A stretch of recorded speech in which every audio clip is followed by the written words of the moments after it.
Zone সহকারী আমাদের সাইদুর মোল্লা ভাই এবং থানা সেক্রেটারি উপস্থিত কাউন্সিলর প্রার্থী এবং আমার সামনে উপবিষ্ট প্রাণপ্রিয় ভাইরা, আসসালামু আলাইকুম রহমতুল্লাহ। আমি আজকে সবগুলো ভাইকে, বিশেষ করে 45টা বোধহয় কেন্দ্র আমাদের, না 45টা কেন্দ্রের, মানে এটা যদি যুদ্ধ করি আমরা, তাহলে যুদ্ধের 45টা স্পট, তাই না? 45টা স্পটের আমার সেনাপতিদেরকে একখানে পাইছি আমরা। বিষয়টা এভাবেই মনে করতে হবে, মানসিক প্রস্তুতি এভাবেই থাকতে হবে। 45টা কেন্দ্রে মানে যুদ্ধের প্রস্তুতি নিয়ে থাকতে হবে। আর আমাদের আল্লাহ আমাদের সহায়, এবং আমাদের শত্রু সংখ্যাও কম না, তারাও তাদের সকল কৌশল ব্যবহার করবে। আবার আল্লাহ তাআলা আমাদেরকে নিশ্চয়ই এগুলো মোকাবেলা করার মতো সামর্থ্য দিবেন, এটা আমরা বিশ্বাস করি ইনশাআল্লাহ। এখানে কথা আমাদের আসন সদস্য সচিব উনি বলবেন, আনাবের সাহেবরা বলবেন। আমি মূলত আপনাদের সাথে কিছুটা মত বিনিময় করে আমার অন্য একটা প্রোগ্রামে যাওয়া লাগবে। তো এটা আমরা কিছুদিন আগে মানে আসন পরিচালক এবং প্রার্থী সহ এনাদের আমাদের টিসি হয়েছে, আমাদেরকে অনেকগুলো ব্যাপার আলোচনা করছে। আসলে এই কেন্দ্রগুলা কন্ট্রোলটা খুবই জরুরি বিষয়। আমরা মাঠে ময়দানে যেখানে যাচ্ছি, সাধারণ মানুষ আমাদেরকে মানে যাওয়ার আগে হাসি মুখে বুকে জড়ায় ধরতেছে। এটা একটা আল্লাহর রহমতে অভাবনীয় একটা ব্যাপার হয়েছে এখন, দলমত নির্বিশেষে। আমরা গতকাল উত্তরা সেক্টর 3-এর একটা প্রোগ্রামে গেলাম। আমি প্রথমে তো সাধারণ মানুষের মধ্যে বেশি মেশা হয়েছে, কিন্তু যারা উত্তরের একেবারে এলিট গ্রুপ, যারা একেবারে বিশিষ্ট ব্যক্তি, যারা সমাজ পরিচালনা করা, যারা অর্থের মালিক, সব দিক থেকে প্রভাবের ব্যাপার, তো ওখানে দেখলাম তারা আমাদেরকে যেভাবে সম্মান জানাইলো। ওখানে তো আসলে সেক্টরের প্রোগ্রাম, এই মানে পলিটিক্যাল ব্যাপারে কথা বলার সুযোগ নাই, এবং অন্য কোনো পার্টি আসারও সুযোগ পায় নাই। আমাদেরকে সম্মান দিছে এবং পরিচয় করাই দিছে আমাকে পার্সোনালি।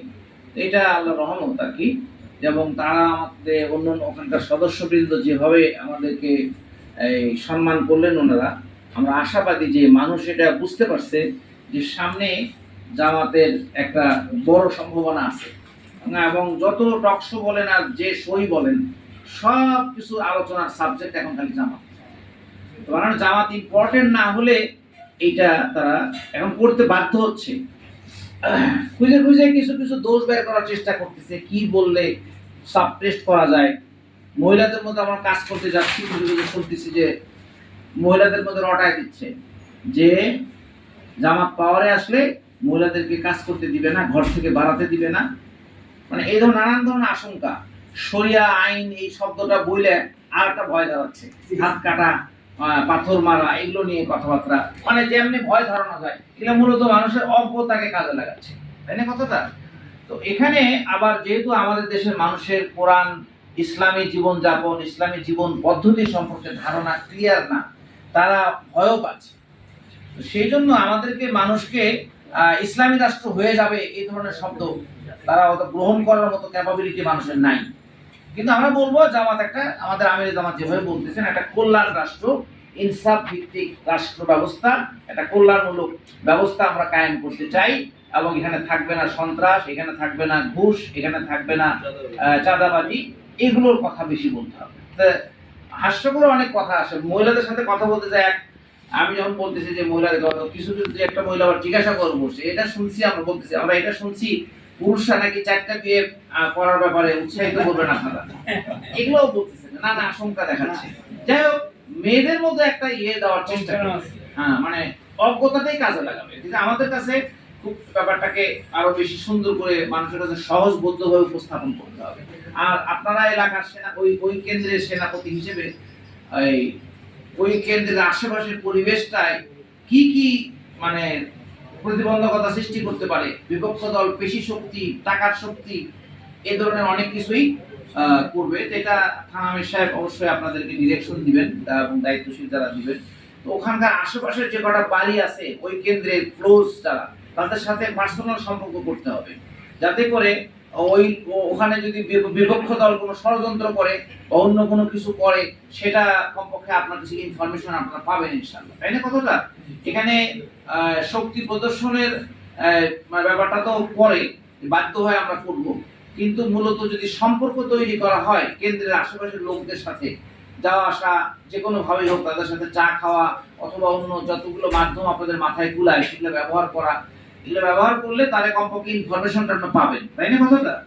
তো এটি হলো কথা। আমি কথা বাড়াতে চাচ্ছি না। আমরা আল্লাহর রহমত কামনা করি, প্লাস আমাদের যা কিছু আছে সবকিছু আমরা কাজে লাগাবো ইনশাআল্লাহ, তাই না কথা? তাবুকের যুদ্ধ রাসূল সাল্লাল্লাহু আলাইহি ওয়াসাল্লামের সময় যখন উনি তো যুদ্ধ না করেই বিজয়ী হয়ে 20 দিন না 22 দিন ছিলেন বোধহয় উনি ওখানে, ওনার লোক, কিন্তু যুদ্ধ হবে এই প্রস্তুতি নিয়েই কিন্তু গেছিলেন, তাই না কথাটা? আল্লাহ তাআলা সহজ করে দিয়েছেন। মক্কা বিজয় যুদ্ধ ছাড়াই বিজয় দিয়েছে। বেশিরভাগ যুদ্ধ, ওহুদের যুদ্ধ, যে খন্দকের যুদ্ধ, ওটাও তো অ্যাক্টিভলি যুদ্ধ করা লাগে নাই, আল্লাহ তাআলা সহজ করে দেওয়ার মালিক। তো গত বছরের যে অভ্যুত্থানটা, এটাও তো আল্লাহই করে দিল, আমরা তো কল্পনাও করি নাই। তো এখানে আল্লাহই আমাদের মেইন ভরসা, কিন্তু আমাদের যা কিছু আছে সব নিয়ে হাজির হতে হবে, তাই না কথাটা? বাকিটা আল্লাহর উপরে। আমি না যদি করি, তাই না? তাবুকের যুদ্ধে কার কত সম্পদ আছে সব এনে দাও, মহিলারা গায়ের গহনা খুলে দিছে, পুরুষরা যার যেখান থেকে পারছে, কেউ পুরোটা আবু করার জন্য পুরোটা নিয়ে আসছে, কেউ অর্ধেক নিয়ে আসছে সম্পত্তি, যা এনে আগে আমাদের ইমানের পরীক্ষাটা হয়ে গেল। তা আমরা আমাদের মানসিকভাবে এবং শারীরিকভাবে সমস্ত দিক থেকে আমাদের সবকিছু উদার করে দেওয়ার মানসিক প্রস্তুতি রাখতে হবে। রাখার পর বাকিটা আমরা আল্লাহর উপর ছেড়ে দিব, তাই না কথাটা? তো আমি আশা করি আমরা মানে ইনশাআল্লাহ বিজয়ী হব। এবং আমরা দেখতেছি সব জায়গায় খালি ভয় হলো আমাদের ভোটারদেরকে আনা, এনে ভোট দেওয়ানো। আর যেটা ভাই বললেন, মোল্লা ভাই একটু আগে বললেন যে পাহারা দেওয়া শেষ পর্যন্ত আমাদের টিকে থাকতে হবে আর কি। এই প্রস্তুতি আমাদের মানসিক থাকতে হবে, যাতে করে আল্লাহ আমাদেরকে সুস্থ রাখে এবং বিজয় আমরা ছিনাই নিতে পারি।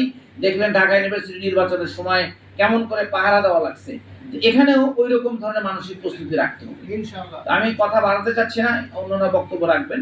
তো আমার জন্য আপনারা দোয়া করুন, আল্লাহ যেন সুস্থ রাখে। আর আরেকটা কথা বলে শেষ করে দিই, ওখানে আপনাদের যে যে কেন্দ্র আছে সেই কেন্দ্র ভিত্তিক এখন সব কাজ হবে। ওই কেন্দ্রের ইনফ্লুয়েন্সিয়াল ব্যক্তি কারা কারা, যাদের সাথে আমার দেখা করা দরকার, লোকাল পার্সন যারা, সে দেখা গেল তো মানেন না, হয়তো নামাজও পড়ে না, বিড়ি খায়, আমাদের সেটা ব্যাপার না, আমার সম্পর্ক করতে হবে। সব জায়গায় আপনি আমাদের মানের মানসিকতার লোক পাবেন না।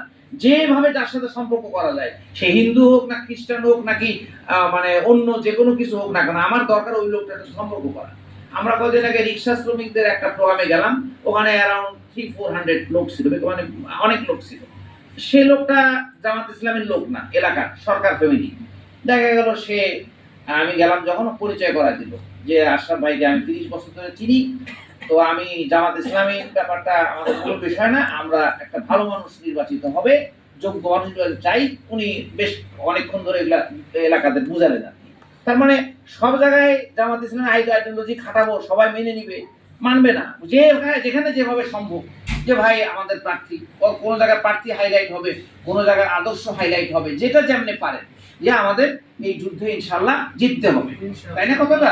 আর দায়িত্ব আমাদেরকে মানুষ দিতে চাচ্ছে, আমাদের নেওয়ার যোগ্যতা যদি না থাকে তাহলে সমস্যা। ইউসুফ আলাইহিস সালাম ওই এর কাছে যখন রাজা তাকে ডাকলো যে এই প্রবলেমটা কেমনে সলভ করি আমরা, তাই না কথাটা? তো উনি কিন্তু সমাধান দিলেন এবং নিজেই আগ্রহী করে বললেন যে দায়িত্ব আমাকে দেন, আমরা জানি কেমনে করতে হবে, তাই না কথাটা? এখন মানুষের কাছে আমরা এরকম করে বলবো যে উই হ্যাভ দি ক্যাপাবিলিটি, আমাদের যোগ্যতা আছে, দেন আমরা কেমনে করতে হয় দেখবো। এই সন্ত্রাস কেমনে উচ্ছেদ করতে হয়, দুর্নীতি কেমনে বন্ধ করতে হয়, আমাদের সেই ব্যবস্থা জানা আছে। এগুলো মানুষকে করে আমাদের ক্যাপাবিলিটি শো করতে হবে। তো আল্লাহ আমাদের সবকিছুই সহজ করে দেন, এই প্রত্যাশা রেখে শেষ করছি। আসসালামু আলাইকুম ওয়া রাহমাতুল্লাহ।